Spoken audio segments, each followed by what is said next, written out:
صدقہ فطر یعنی فطرانہ جن لوگوں پر واجب نہیں، یعنی جو صاحب نصاب نہیں ہیں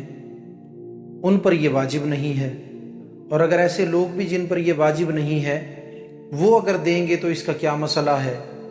تو اس کا مسئلہ یہ ہے کہ جن پر واجب ہے ان کی جانب سے صدقہ فطر صدقہ واجبہ کے طور پر ادا ہوگا، اور جن پر فطر صدقہ واجب نہیں ہے تو یہ وہ اگر ادا کریں گے تو یہ ان کی طرف سے صدقہ نافلہ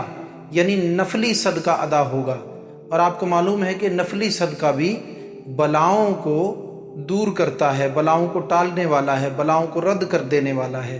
تو اس لیے اگر وہ ادا کریں گے تو ان کو بھی صدقہ نفل کا ثواب ملے گا۔ تو لہٰذا جن پر واجب ہے اگر وہ ادا کریں گے تو ان کے لیے تو ضروری تھا، اور جن کے لیے ضروری نہیں وہ بھی اگر ادا کریں گے تو ثواب بہرحال ان کو بھی ضرور ملے گا، اس صدقہ نافلہ کا ثواب ملے گا۔